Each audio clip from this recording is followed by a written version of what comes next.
1961년 소개영업법이 만들어졌다. 여러분들은 1961년 이런 거 기억하는 거 아닙니다. 이제 수업을 전달하려고 과정을 보여줄 뿐이니까. 소개영업법이 제정되었는데 여기서는 신고를 하고 영업을 합니다. 근데 뭐를 신고하고 영업합니까? 하니까 동그라미 2번에 보시면 첫째 줄에 소개영업법은 현행 공인중개사법과는 달리 줄 것입니다. 부동산 외에 동산, 직업, 혼인의 알선까지 줄 거놓고 다양한 민사중개활동을 합니다. 자, 그러면 소개영업법은 신고하고 영업을 하던 것이었는데 그때 관리하던 물건이 지금 우리가 공부해야 될 부동산뿐만 아니라 동산을 소개하거나 여러분 밖에 나가면 직업소개소 이런 말도 한번 들어본 적 있죠, 그죠? 직업을 소개하거나 또는 뭐 결혼상담소 이런 말도 들어봤나요? 혼인을 알선하는 등 모든 소개하는 것들은 이 소개영업법에 따라서 진행했다. 그때는 신고하고 영업했다. 이게 이제 포인트고 여기서 좀 중요하다면 지금 우리가 공부해야 될 부동산뿐만 아니라 동산, 직업, 혼인의 알선 등 모든 이제 민사중개가 진행이 되는데 여기서 부동산은 큰 문제점을 야기시킵니다. 부동산은 무슨 문제점이 있었습니까? 하니까 가볍게 제가 그래프를 그리는데 여러분 좋아하지도 않는 그래프니까 그리지 마시기 바랍니다. 자, 이쪽으로 가는 것을 시간이라 그럽니다. 시간은 타임이죠. T. 60년대, 70년대, 80년대 시간이 갑니다. 90년대, 지금 2000년대를 살아갑니다. 시간이 지나면서 우리나라 경제 성장률이 올라갑니다. 경제 성장률을 프로테이지다 그럴까요? 5% 성장했다, 10%, 15%, 20%, 뭐 30%, 50%, 60% 이렇게 시간이 지나가면서 경제 성장률이 올라갔습니다. 잘은 모르겠지만 60년대에는 막 경제 성장률이 한 5%좀 안 됐겠습니까? 5%좀 그죠?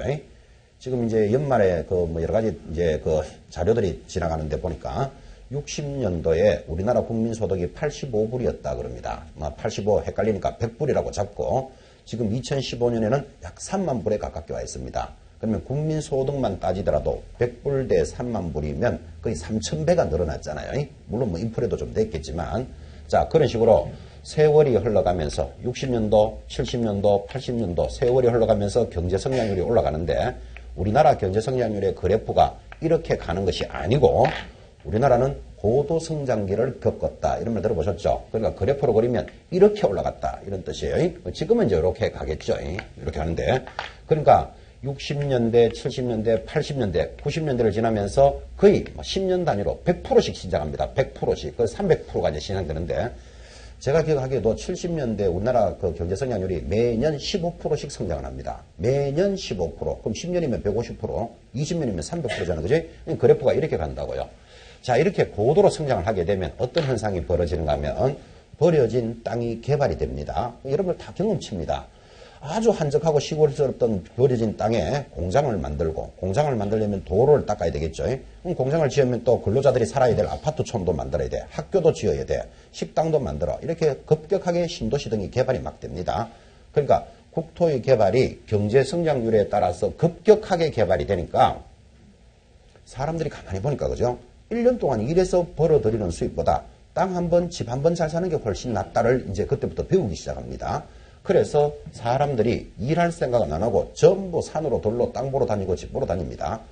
그때 치마 입은 사람이 다녔다, 바지 입은 사람이 다녔다. 치마 입은 사람이 많이 다녔어요. 그래서 그를 복부인 이러지 복아저씨 이런 말이 지금 없잖아요. 이게 그죠? 아저씨들은 전부 일하러 가고 없는 거예요. 그래서 사람들이 전부 일할 생각은 안 하고 땅 보러 다니고 집 보러 다닙니다. 여러분 많이 겪었죠? 자고 일어나면 아파트 2천만 올랐단다. 땅값이 2배는 올랐단다. 막 이런 말 들으면 그죠? 그때 그 부동산을 못 가지고 있는 사람들은 상대적인 박탈감이 심합니다. 누구는 아파트 사가지고 지금 3배가 떼었단다. 이런데 내 그 아파트 없는 사람은 영원히 못 들어가는 거예요. 그게 그죠? 그러니까 상대적인 박탈감도 일어나고 이러니까 국가가 이 부동산 때문에 나라가 망하겠다. 그를 부동산 망국농가를 했습니다. 그래서 부동산 때문에 나라가 망할 것 같아서 부동산을 통제하는 법을 만들어야 된다라는 필요성이 이제 만들어지는 거죠. 그래서 5번째, 이제 일단 교재도 보겠지만 1983년 약 한 20년이 지나면서 뭐를 만드는가 하면 중개업법을 만듭니다. 이 중개법을 만들 때는 허가받은 사람만 영업할 수 있다. 허가제로 딱 도입해놓고 그 다음 이 중개법에서는 무슨 물건만 거래한다. 부동산만 통제하는 법이 그래서 이제 만들어지는 계기가 됩니다. 그 말이 오른쪽에 있습니다. 53페이지 상단에 1번 재정 배경. 지금 제가 말로 했던 거 거기 다 적어놨습니다. 급속한 경제발전과 근대화 사회의 발전에 따라 중요성은 급격히 증가하여 부동산 거래의 모습이 복잡 다양하고 많은 이런 사연을 만들어내더라. 그래서 망국적인 부동산 투기 붐이 일어나니까 그 1번의 마지막 내용에 부동산 중개업법이 제정되고 84년부터 시행하였다. 그 중개업법에 줄을 하나 딱 긋습니다. 그리고는 바로 밑에 2번의 동그라미 1번. 자, 이때 중개법의 중요 내용은 중개업에 대한 뭐를 채택했다? 허가제. 여기 이제 중요한 포인트. 허가제 동그라미 하시고, 그리고 바로 옆에 공인중개사 시험 제도도 도입했다. 거기까지만 줄을 딱 긋습니다.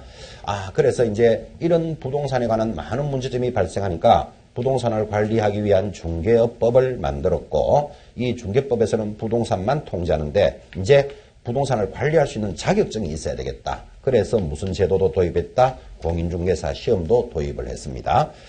자, 지금 83년도에 이 법을 만들고 이제 이렇게 도입을 하면서, 그러면 83년도에 이제 법을 딱 만들어 놓고 원래 공인중개사 시험 친다 이러면 사람들이 황당하죠. 이 법 만들어 놓고 막 시험 친다 이러면 준비도 하나도 안 돼 있잖아. 그지? 그래서 시험은 2년 뒤에부터 치겠다 그랬어요. 그럼 2년 뒤면 이제 다 1985년도에 제1회 자격시험이 그래서 진행이 되는 겁니다.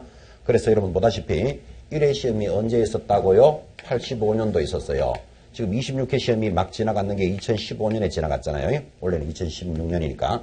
그러면 횟수로는 몇 년이다? 30년이 지났으면 시험이 30회가 돼야 되잖아. 그죠? 근데 왜 26회가 되는가 하면 중간에 2년에 한 번씩 치던 시절이 있어서 그렇습니다.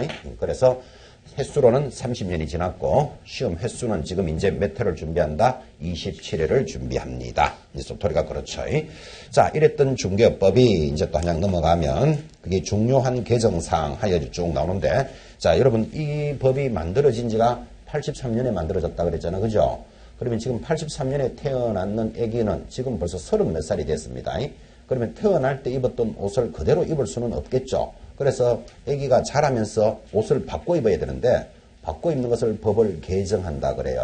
그래서 30년 동안 많은 사회 문화가 발달됐기 때문에 이제 법이 거기에 맞게끔 바뀌는 것을 개정이라고 부르는데, 지금 보고 계시는 페이지는 지금 봐야 될 내용은 아니죠. 왜 그러냐면 한 문제가 들어오는데, 나중에 여러분들이 이 중개사법을 전체를 이렇게 완성을 하고 공부를 좀 하는 시점, 예를 들면 한 8, 9월 달이라고 합시다.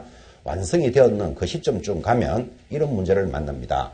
다음 내용 중 이 법상 내용과 틀린 것을 찾으시오. 다른 것을 찾으시오. 이 문제는 이 법에 없는 거 찾아봐라. 그럼 이 법을 알고 있느냐? 지금 이 문제를 묻는 거잖아. 그지? 그때 없는 것의 답이 지금 보는 데서 나와요. 개정한 거. 바뀐 것을 걸고 들어오잖아. 그지? 그러니까 지금 개정사항은 지금 공부할 필요 있다 없다? 없다. 왜 없다? 지금 있는 법도 잘 모르는데 지금 바뀐 것도 공부해가지고는 막 뒤죽박죽 막 섞일 수 있잖아. 그지? 그래서 지금은 보지 말고 넘어가라 이 말이에요. 또 사실 또 안 봐도 관계없어. 왜? 있는 법만 잘 알고 있으면 관계없으니까. 그지? 문제를 대비하기 위해서 참고 자료로 개정사항이 쭉 지나갑니다. 많은 개정들이 있었습니다. 그래서 자기가 중개사법 이 과목이 어느 정도 완성이 됐다라고 치기 전까지는 보지 마시기 바랍니다. 오히려 보면 손해죠. 보면 손해다. 그런데 64페이지로 오시면 64페이지 8번에 보면 최근 개정사항이 하단에 있죠. 그죠? 최근 개정사항이 가장 최근에 바뀐 거예요. 그죠? 요거는 특별히 시험에서 더 들어올 가능성이 있으니까 거기는 별표를 딱 해놓고 이제 어느 정도 내가 이 과목이 완성이 되었다고 생각하실 때 8번 정도를 한번 보시기 바랍니다. 안 봐도 관계없습니다. 왜? 지금 있는 법만 잘 알면 되니까. 그죠? 그렇게 해서 문제 하나를 대비하기 위해서 개정사항이 들어가 있습니다. 자, 넘기고 이제 교재 68페이지로 갑니다. 68페이지부터 이제 본 단원이 또 출발하죠. 지금 그게 상단의 제목이 공인중개사 법령의 구성과 목적이라는 말이 보입니다. 지금 이 말이잖아요.